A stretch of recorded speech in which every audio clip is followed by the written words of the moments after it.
নমস্কার বন্ধুরা, পিঙ্কির রান্নাঘরে আপনাদের সকলকে স্বাগত। আজকেকার রেসিপি যদি একটুও ভালো লাগে বন্ধুরা, তো একটা লাইক সাবস্ক্রাইব অবশ্যই করবেন। তো চলুন আরম্ভ করি। এখানে আমি নিয়েছি লাউ শাক। আমি এই লাউ শাকের মধ্যে দিয়ে ডাঁটাটা নেব না, শুধু লাউর পাতা নেব। কচি কচি যে পাতা আছে সেই পাতা নেব।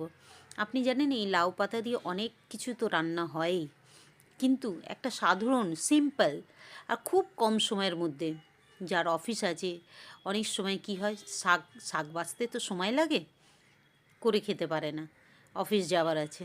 কিন্তু আপনি যদি লাউ শাক এইভাবে পাতাগুলো একটু কচি কচি পাতাগুলো নিয়ে এইভাবে গামলায় জল নিয়ে একটু ডুবিয়ে ভালো করে ধুয়ে নেবেন। কেন, লাউ পাতাগুলো চওড়া চওড়া হয় তো, ধুলোগুলোও এর মধ্যে বসে যায়। ওই জন্য এটা শাকটাকে আমাকে ভালো করে জলে ডুবিয়ে গামলার মধ্যে ধুতে হবে। এইভাবে সব শাকগুলোকে আমি গামলিতে ডুবিয়ে ডুবিয়ে হাত দিয়ে একটু ঘষে ধুয়ে নেব। আর এখানে কড়ার মধ্যে একটুখানি আমি সামান্য জল দিয়ে দিলাম, দিয়ে পাতাগুলো সব যেগুলো ধুয়ে রেখেছি সব আমি পাতাগুলো এতে দিয়ে দেবো। দিয়ে আমি ঢাকা দিয়ে এটাকে ছিঁড়ে দেবো। এবার আপনি ঢাকা দিয়ে গ্যাসটাকে একটু লো করে দিলেন, আপনি আপনার কাজ করতে পারেন। ঠিক আন্দাজের মতন আপনি যতটা জল দিয়েছেন বুঝতেই পাচ্ছেন, সেই সময় মাঝে মাঝে একবার এসে এটাকে চালিয়ে নেবেন। বেশি সময় লাগে না, ফট করে হয়ে যাবে। দেখুন এখানে মোটামুটি সেদ্ধ হয়েইছে, কিন্তু একটু জল আছে। জলটাকে আমি এই কড়ার মধ্যেই শুকিয়ে নেবো। এই জলটাকে আমি ফেলবো না। জলটাকে ফেলে দিলে শাকের মধ্যে যা ভিটামিনস আছে সবগুলো বেরিয়ে যাবে। এইভাবে আমি ঢাকা দিয়ে জলটাকে সব শুকিয়ে নেব। এটা করতে সময় লাগে না। দেখুন এখানে জলটা মোটামুটি শুকিয়ে গেছে, একটু নাড়াচাড়া দিয়ে দেবো। দিয়ে যা একটু ভাপের জলটা যেটা আছে সেটাও শুকিয়ে নেব, নিয়ে আমি এটাকে নামিয়ে দেবো। একটু এইভাবে খুন্তি আপনি যা দিয়ে পারেন এইভাবে একটু হাত দিয়ে করে নেবেন শাকগুলোকে, কিংবা যদি এইভাবে নাও করেন একটু ঠান্ডা হয়ে গেলে হাত দিয়ে চটকে নেবেন, তবু ভালো হবে। এখানে দেখুন জল ভালোভাবে শুকিয়ে গেছে, এবার ঢেলে নিচ্ছি।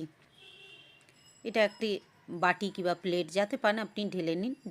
ঢেলে নিয়ে এই কড়ার মধ্যেই আপনি একটুখানি 1 চামচ সর্ষের তেল, দেখুন আমি 1 চামচ দিয়েছি, 2টো কিংবা 3টে শুকনো লঙ্কা নেবেন। আপনি কাঁচা লঙ্কা দিয়েও করতে পারেন, কিন্তু শুকনো লঙ্কা দিয়ে যদি ভেজে করেন না, তাহলে এর সেন্টটা খুব ভালো হয়, খেতেও খুব ভালো লাগে। তো এইভাবে একটু হালকা ভেজে নিলাম লঙ্কাটা। ভেজে নিয়ে আমি লঙ্কাটাকে বের করে নেব। ভাজা হয়ে গেছে ভালোভাবে। আর এটাকে নুন দিয়ে একটু নুন দেব, নুন দিয়ে এটাকে মেখে নেব। আপনি এটা নুন দিয়ে একটুখানি নুন দিয়ে মেখে নিয়ে গরম গরম ভাতের সাথে খাবেন তো খুব ভালো লাগবে। এটা রুটির সাথে খাবেন না, এটা ভাতের সাথে, গরম গরম ভাত থাকবে।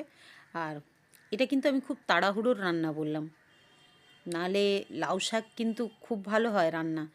আপনি কিছু বেগুন আলু সব দিয়ে যদি করেন না, চিংড়ি মাছ দিয়েও খুব ভালো হয়।